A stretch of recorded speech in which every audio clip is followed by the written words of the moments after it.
Good morning, good day. This is Dr. James Weldon, continuing our discussions of living an enlightened life, stories from my book, The Secret Journey to the Enlightened Mind. And in the last segment, we're continuing chapter 10. And in the last segment, basically, I'm talking about that I spent a number of years, I guess, almost 15 years now, at that time, building and developing a series of health and wellness clinics. And they were successful. They ended up in Boulder, Colorado. And we had medical doctors now working for me, and massage therapists, different healers. And I was kind of the crazy guy. I really wasn't a very good doctor. I couldn't buy the come to see me, here's your little thing, here's your little information, and reschedule. I couldn't do that. I wasn't a very good practitioner because I just wanted to give everything, tell it all, lay it all out. And lay out everything you needed to do, because I realized that I wasn't really in control of whether people were healthy, whether they healed their bodies. And of course, healing is also not just, you can be completely healthy and really sick. And physically, you can be absolutely healthy and living in turmoil and pain and suffering all the time. So the real healing is much deeper. We would like the body to be stable and strong. Suffering is not a requirement of life. It is optional. But there is some inherent pain here and there. When the baby is born, when we die, there is a certain amount, but the pain is optional. So we all have a secret in our life. We have many secrets in our life, in your life. We just didn't emerge out of nowhere, and we just don't go nowhere. But, you may wonder sometimes why I don't remember more of that. It's actually a safety. It's actually for safety. Most of us would be honest to say that just dealing with the problems and difficulties we have now is enough. Some people like us, some people don't like us. We have this business, we have this job, we have all of these things that are going on in our life. It's enough just to deal with that. Just imagine that every time you met somebody, all the past history and karma that you may have had with them all of a sudden comes up. You not only have to deal with this relationship with the past, but I tell you what we do remember is the memories, not the memories, the feelings. So the feelings, the deeper feelings associated with our past relationships that may have happened in an earlier time, they're there. The memories are kind of held back. And we may get little flashes of this from time to time. And there is a technology to unwrap that. We have a process known as the Eternity Technique in our organization, which can actually open some of that up. But in my case, all of this stuff was coming in by anyway. So at this point in my life, in this part of my life, I'd had a very successful holistic healthcare wellness center. I dreamed of creating this, and it was all up and running, multiple clinics and everything, and a period about a year old. And I told the story of the camel in the last section that I was riding on this mount, this crazy mount that was really taking me from place to place. And this is symbolic of the gift of grace that I received and the underlying energy behind my life. And so, at this point, I think I'm beginning to feel that I may have reached the end of that whole healing process.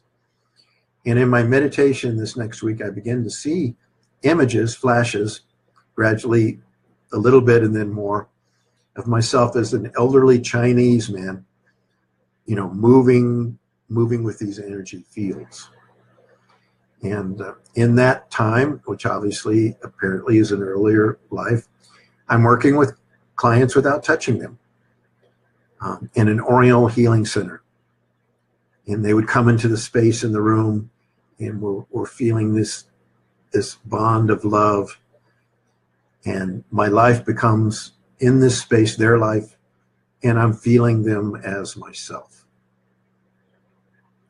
And in their bodies, there are blocks to be released. We're all healers to a certain extent, but this is what I had passed through. And while they're sitting quietly, I move in this earlier time, in this earlier life, through layers of the body, like a detective looking for a villain.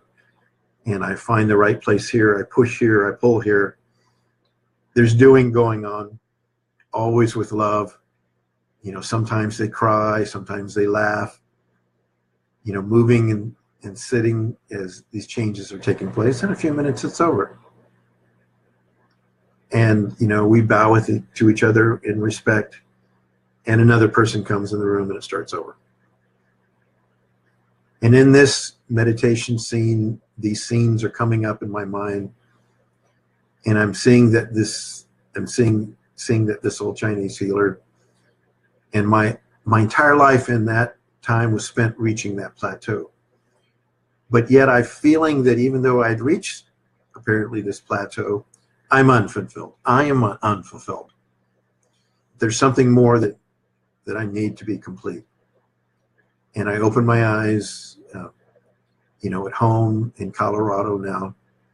I was given so much. I was given a house. I'm now living in a place, a beautiful place like Switzerland, in Colorado. I have a house on top of a mountain with beautiful views of a lake, kind of like Lake Lucerne. And I open my eyes and tears are running down my face. And even with this insight, I'm realizing that my healing work like this is now over. And the reason is simple. I saw my life in this ancient life as a good healer, yet I was unfulfilled. And I've been this way, and I realized that I've been this way before. And at that moment, I know that health career is over. The karma of those life has ended, and I walked away from it. And all I know at that time, and I'm starting to seek again, search again.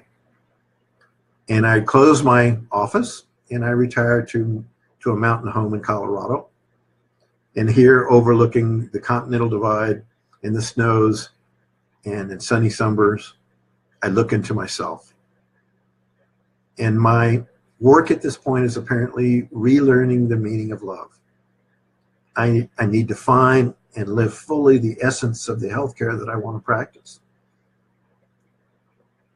Until that happens, I have nothing more to give. And 3 more years pass in my mountain retreat. In many hours, you know, I'm having this silent communication with the divine God going on, both in terms of feeling and discussion. And I talk to myself, and I'm feeling this flame of love growing in my heart. And I look at my entire life, and I realize it's a lesson of letting go.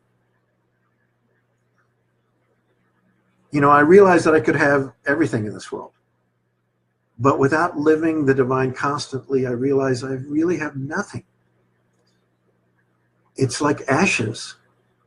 In spite of these many experiences that I'd passed through, I'm not ready to serve the world.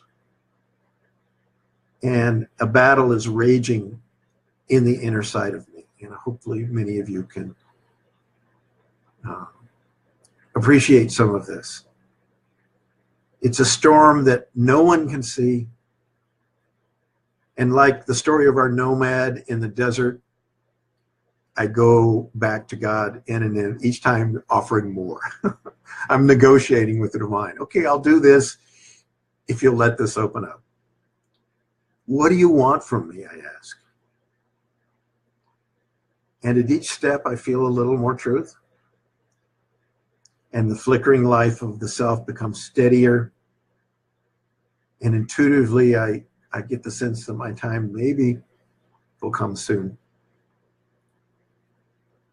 And like the nomad, I begin to pray to die, but die to these limitations. That I'm ready to become nothing so that I can become everything.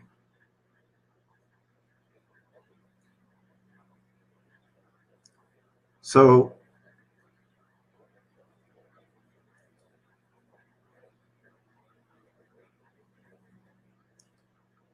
we'll now begin chapter 11 in The Secret Journey to the Enlightened Mind on the topic of living the enlightened life. And chapter 11 is entitled Amazing Kundalini. And as usually there's a poem at the beginning. I'm not saying I'm necessarily a great poet, but I was trying to give expression to what I was passing through. And amazing Kundalini. This is the point. How can I thank you? How can I show you the greatness of love? For you have put that love in me and all around. I taste your sweetness in the nectar of my tongue. I see your glory in the rising of the sun. I feel your gratitude in the fullness of my head. Yet all these things are only a tiny fraction of your being. Like a giant wave, you sweep through my soul and carry me away to your home. To your home, actually. So after 3 years in the mountains, I had this feeling that 3 more years, something significant is about to happen. It's like the feeling that comes with the fall in the mountains. And in the fall, there's something, this is Colorado Mountains. I'm living about, 7,000 feet above sea level. And a place called Netherland, a really beautiful area in Colorado. And there's something in the air that says, winter is coming. Even the way the birds fly seems different. And even though it may have been a month before the trees are changing, So like that, I feel that there will be another major change coming into my life. One day in meditation, a sweet feeling arises in my heart that is so intense, I can't find a description for it. And then finally it comes. Victory. An incredible sense of victory. An extraordinary achievement. Something. This sense, this deep feeling of victory comes again and again to my mind.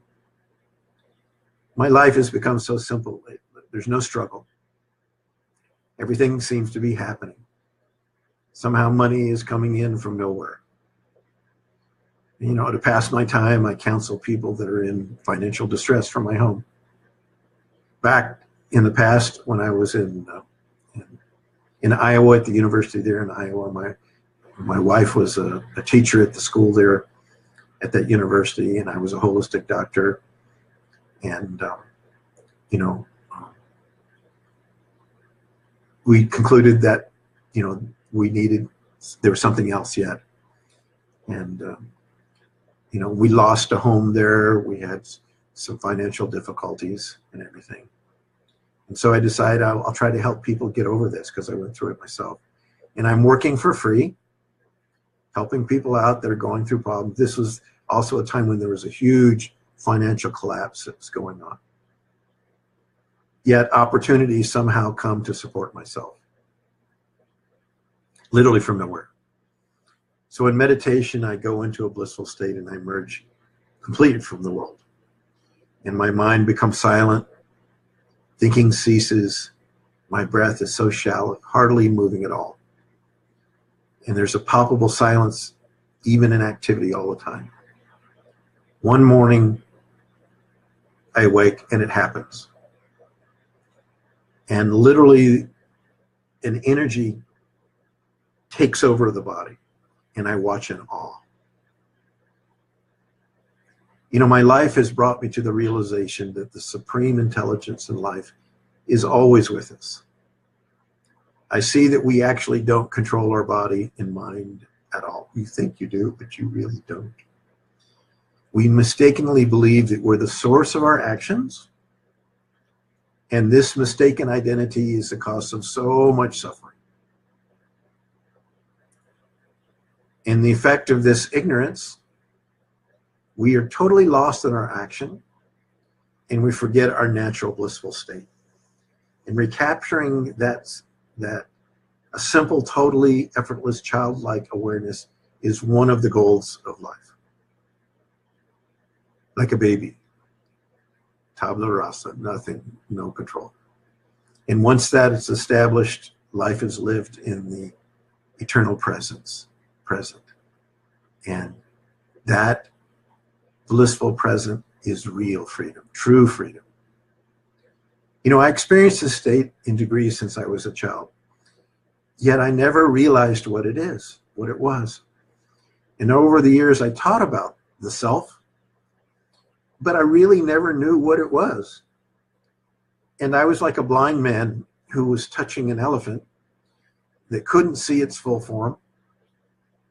I was touching this piece, but I never really saw, in truth, never saw it clear. This morning, I awake to something absolutely wonderful.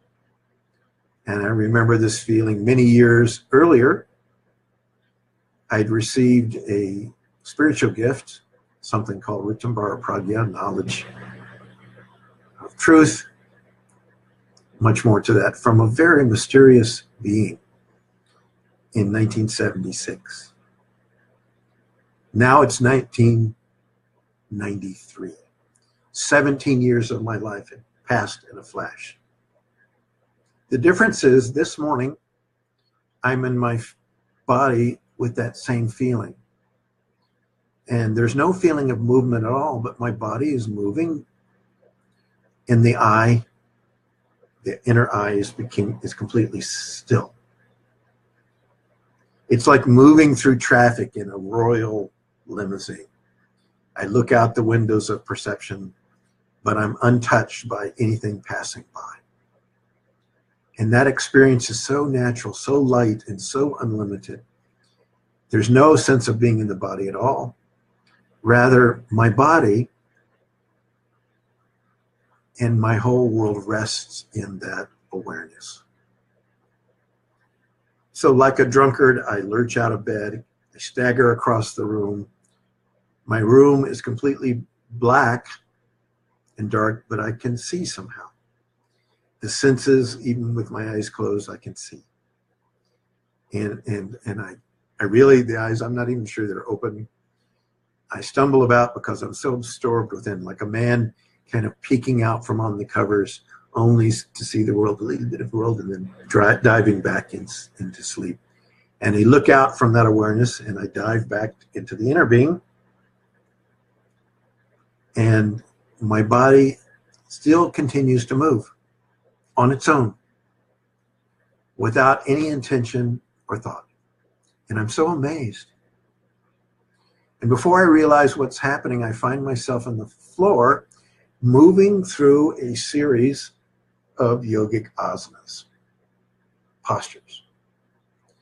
And the next, my breath is moving in ways I never knew before. And I said, this is strange, because I never do yogic postures. Even though my name is Yogadhi, being in possession of that, I was really, in a certain sense, a very lazy yogi. I never did that. And I think probably part of that comes from, you know, my tradition with being with Maharishi. You know, we did a few simple things, but basically mostly focused. But you know, almost 15 years ago, I actually gave up doing stretching exercises, asanas at all. And occasionally I'd stretch, but I would rather lose myself in the inner experience of meditation and leaving bodily awareness and being in that blissful state. Yet this morning, I'm spontaneously experiencing what's called Kriyas of yoga. And actually, this is common in many different cultures. And it's actually, children do this as well. You know, they're born with in mudras, and you watch young children, they'll do a lot of this spontaneously. So the definition of a Kriya is a purifying action. So meditation is a Kriya. Deep breathing is a Kriya. Even taking a bath, if done with full awareness, actually is a Kriya, if it's done with the right awareness. But on a deeper level, Kriyas are spontaneous action, you could say, performed by the inner self, the big self, that lead to higher states of awareness. And within our body, there are very, very powerful energies. One name for these is Kundalini or Shakti. At times, this energy can awake. Now, don't be bothered if you don't have this. Please don't do comparisons. You know, it seems as though I'm going through all of this so I can share all of this. So that everybody will know that these things are quite real. They're a natural part of evolutionary process. Those of you that join me later, go back and listen to some of these earlier parts of these talks when I post it. So these are subtle energies that control and operate the body. And their goal is to purify the body through movement. And I did experience minor kriyas over the years, but in the past, often my hands might, you know, curl into different postures, into movements, you know, different types of movements. And the most classic is this, called the chin mudra, where the thumb and the index finger touch lightly. And what these do is they help circulate the energy in specific ways. This one allows energy to move into the head area, but there are many of them. But ultimately, all of these things, even the whole field of yoga, is not something that somebody sat down and went, okay, I'm going to touch my feet, and now I'm going to touch my head, and now I'm going to twist this way. Ultimately, the source is this. They happen spontaneously, and then other people imitate those. And that's actually how a lot of the knowledge emerged. So, you know, in the past, my body might twist in various ways as the energy moves up the spine. And over the years, I experienced some pretty strong kriyas. And then sometimes in these early days, and this is even before the techniques that were talked about earlier, that were taught by the Maharishi for flying, sometimes my body actually would jump off the ground as the energy rushes up the spine. And sometimes I'd felt like when that happened, by the way, way back past history, but those of you that know, I was actually, as far as I know, the first person to do that in that organization. When that was first being taught, I was in the first class there. And at that time, my body roared like a lion. And it would be like every cell in my body was lit up like the sun. Sometimes my eyes would roll back in my head. Sometimes I breathed rapidly and deeply in a unique way. Sometimes I would laugh and I would cry suddenly. And over the years, I experienced many thousands of these, but they come and go. And so what? And I understood that these were only indications of some of the stress being released. Because of this, I ignored them when they came. This morning was very different. This unique morning was very different.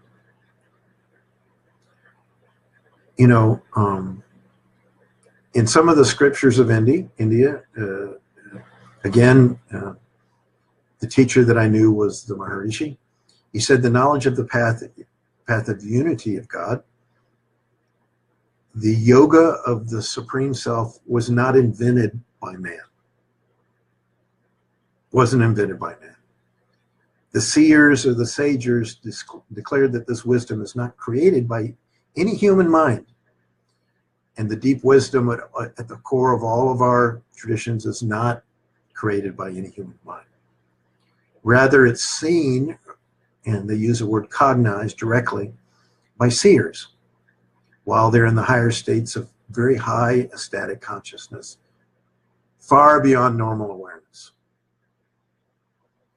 And somehow they gain the capacity to merge with this huge divine consciousness, and their minds are somehow filled with wisdom and knowing in those events. So as I moved through the spontaneous yoga in the early morning, I wondered, is it possible that I had reached or I was touching in my life that this knowledge had now become possible in me? Was it possible that the inner divine force was now, the Shakti was now teaching me this hidden science of yoga? And I was told that this could only happen if the awareness is in the being, in the self, free and uninvolved as a spectator, as a witness. And I remember a book about the tradition of teachers called The Holy Tradition of Teachers. There's a whole lineage that I was given when I became a teacher long ago. Oh, I want to show you something cool here that showed up just a couple of weeks ago. Something really cool. For a couple of decades, these were gone, and all of a sudden they showed up. Let me see. This is a picture of me becoming a teacher long ago. And I guess it was 1973. And I also told the story of when I went home to talk in my hometown, and we had this huge effect on the community there. This is actually from the article. See how young and skinny I am. And I did a mustache because I looked so young. I had for people to accept me. Anyway. So anyway, let's get back to this. When I became a teacher in 1973, and this is the picture from that time that I showed you here, of that. He said that the real key practices are unattainable. They're not from books, they're not from treatises, they're only taught from perfect spiritual masters, enlightened beings, who silently pass these top secret practices from heart to heart. And something unknown and perhaps unknowable is now moving within this body. And I watch as these movements continue to move into, for me, impossible postures with ease. You know, my meditation has been fantastic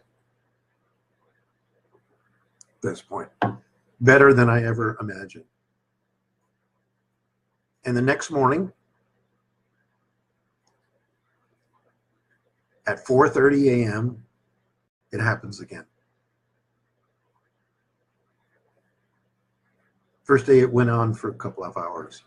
The next day it happens again, and then again.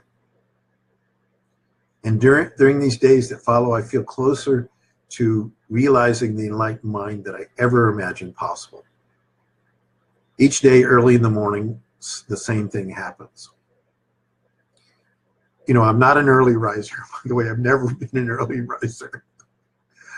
So all of you who, you know, you want to get up at really early at Navaswam and, you know, and do everything and go out and spend your time in it, feel patient. You know, that sometimes if you miss that, but even lazy yogis, I was a lazy yogi for really a long time. The same thing happens. So long before dawn, this awareness, I take my shower and then I shave and I come back in my room and this great force, this what I call the Kundalini Shakti. It's a word. It's a word. Don't get stuck on the words. Then my mind retreats into this very, very silent witnessing state as that power moves me through these hidden secret practice. And one morning before dawn, during the time when these energies are the strongest, Maharishi comes. I'm sorry, guys. This happens. And in the dream, there's a transcendental state between waking, dreaming, and sleeping, and it is possible to communicate with those living or unliving. He's still living at this time. And I'm standing in a room with cream-colored walls, and the whole place is glowing with wonderful light. And I look down to see Maharishi coming towards me. And he's walking slowly with this beautiful gait movement that I know so well. You know, I knew it from being there in Switzerland, but you know, I observed this from a different, unmoved and completely unimpressed by the events. And he walks straight up to me, and he looks me in the face, and he says, "Ringa Garina." My Sanskrit's not very good. He says this Sanskrit phrase to me. And then I awake. And it's 4 o'clock in the morning now. And I scramble in the dark looking for a pen to write down this, you know, and I write down his words, knowing that there's something going on. He's given me something. And all I know is that the words are something in Sanskrit, in ancient language from India. You know, and I'm afraid that I'll get the pronunciation incorrect because obviously I have no training in Sanskrit. You know, perhaps I wrote these down wrong. I don't know. And as the sun rises, I finish my meditation. I've gone through this period of very, very strong movements. And I wonder about a translation. You know, how will I discover the meaning of the words? So I think, okay, the library. And I wonder, the public library, maybe they'll have a dictionary. And so years later, you know, I mean, hours later, I arrive at the University of Colorado and trying to find a translation for this. And the more that I try to do a translation, the mystery becomes deeper because I find it's confusing. I find that these words contain tiers of significance. And we'll go on, finish this up a little bit. And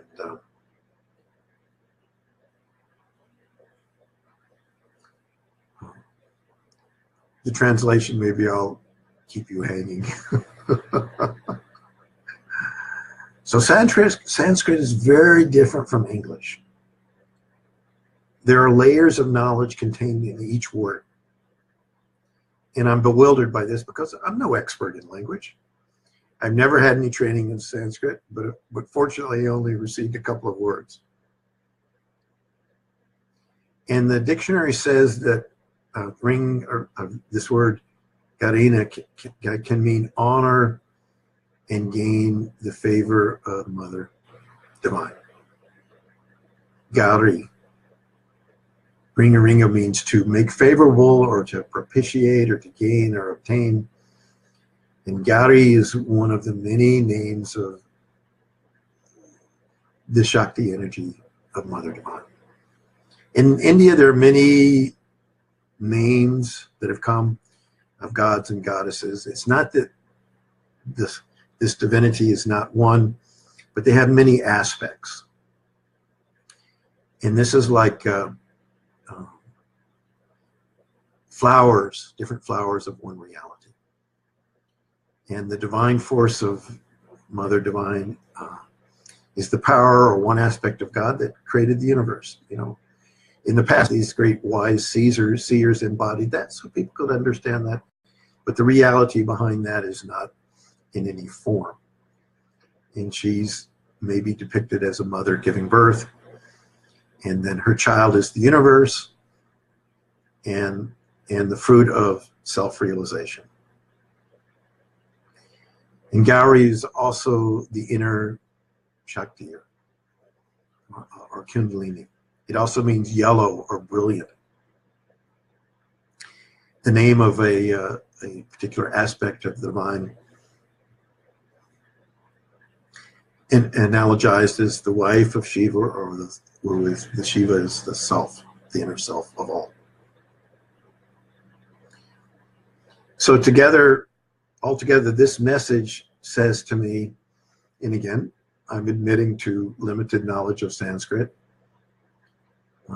give thanks for the power that has created this universe, for it has given us life.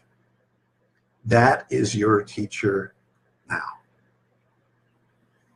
Honor that power and win its favor.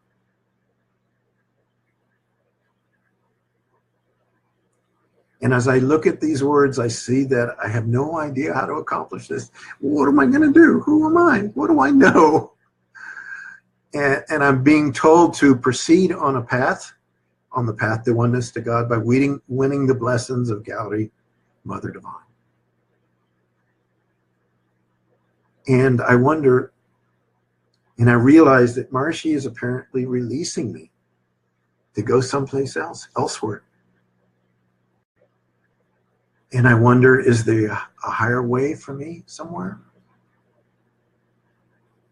You know, I walked away from my healthcare profession. And it's now time, apparently, to move to something new or different, a new spiritual path. And over the years, I gradually separated myself from that organization, even though I loved those guys and all those people that were involved with that, the TM organization, its activities. And for me, you know, the process was painful.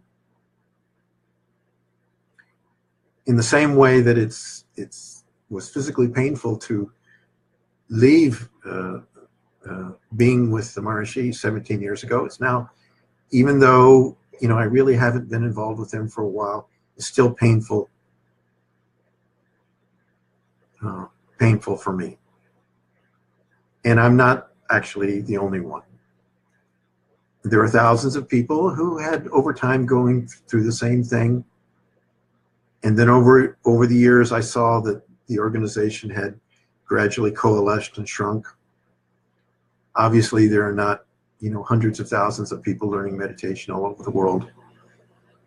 And as I saw this to happen, it was as if, you know, there's this great piece of beautiful wood carving, and it's being carved away.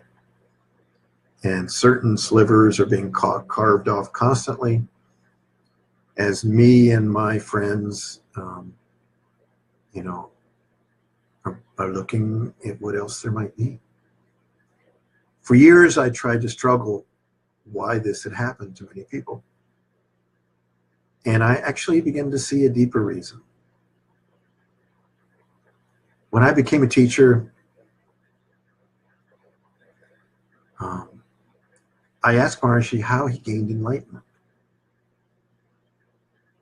And in one of our meetings, I said, how did you gain this? He actually said simply that it was given to him by his spiritual teacher. His name was Guru Dev. Enlightenment for him was actually a gift of love. And this is certainly my experience, that when I received this, you know, very strange, not strange, but this incredible boon or gift of what's called Rittambhara Pragya. And what had happened to me wasn't through meditation, or wasn't through any technique. Those things were just tools, I think, to help clear the way. And somehow grace had flown into my life through love and devotion to what I call God, or the unknowable. That was the real cause of my growth. However, 20 years ago, very, very few of us were ready for this level of teaching. And when this really great teacher, now obviously was passed by now, first came to the United States, he says he faced a choice. I could either take a few people to the highest state, or I could bring this teaching of meditation to the world.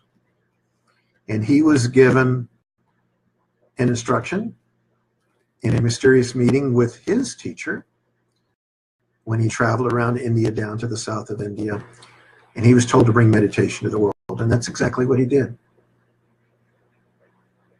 And I wondered over the years, did that change remove an essential key to spiritual evolution? No, it was just that in our case, at that time, I think very few people were ready for this level of knowledge. Remember that in the 1960s and 70s, we had rebelled against every type of authority. I hated our government, our church, our teachers, our entire society. I mean, we were a whole group of people that hated everything. Even though we were supposedly a love generation, we were against a lot. And that was not an attitude of love and surrender. The last thing I was willing to accept is, at that time, would be another, leader directing my life. And at this time, this is what at that time, this is when the Maharishi came. In the sharing of the benefits of meditation for the first time, Maharishi discovered that all the reporters who wanted to know about meditation were only curious if it could help them sleep better. This is an article that came out. They couldn't even conceive of the possibility of divine love and all of that.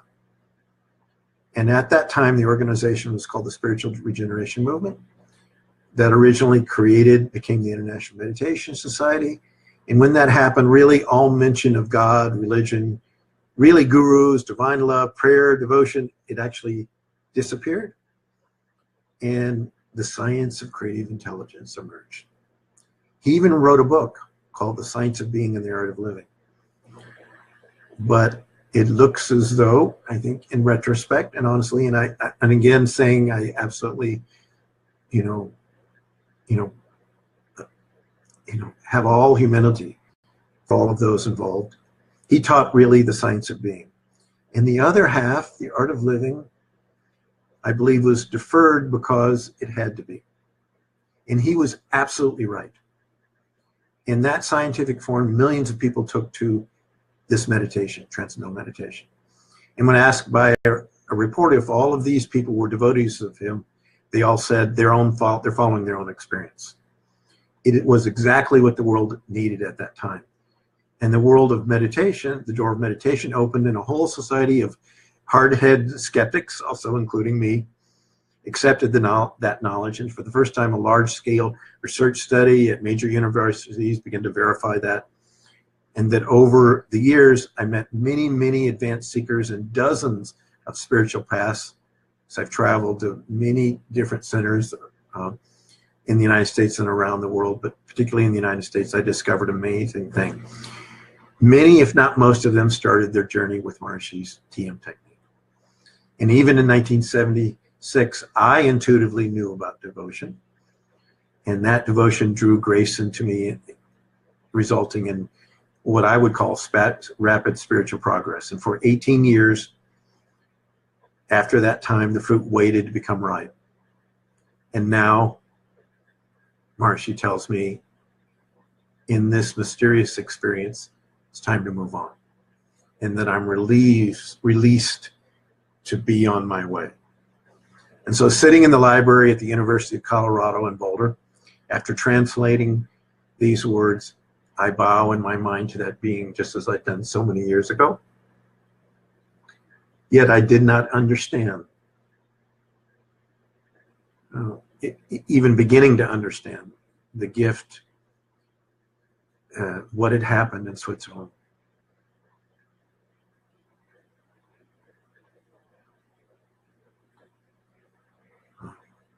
So many years ago. So let's end the broadcast today, because there's another message that shows up here in a few more days. And on Thursday, we'll talk about that.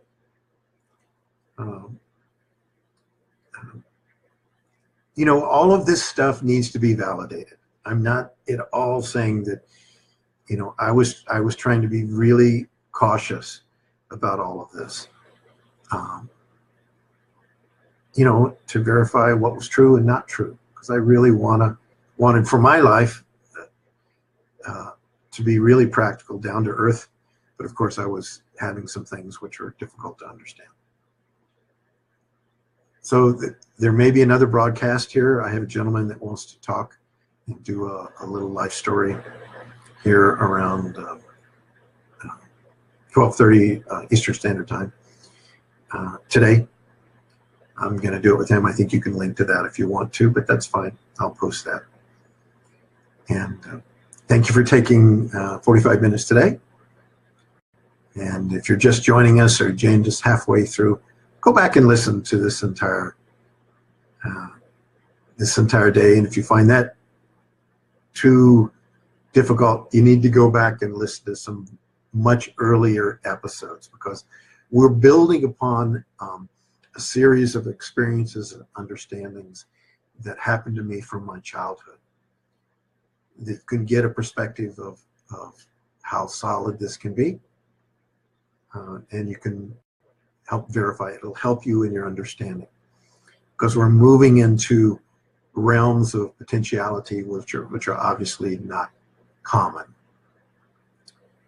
And so join me again on Thursday, or link to my Facebook page, Yogadhi or James Yogadhi, for all of these. And by the way, I'm posting all the photographs from the book and stuff if you want to look at some of those. So thank you very much for taking a few minutes with me, all of your friends, many of them that I'm seeing from around the world. Yeah, Vedananda, yeah. So these words are being said in this tradition.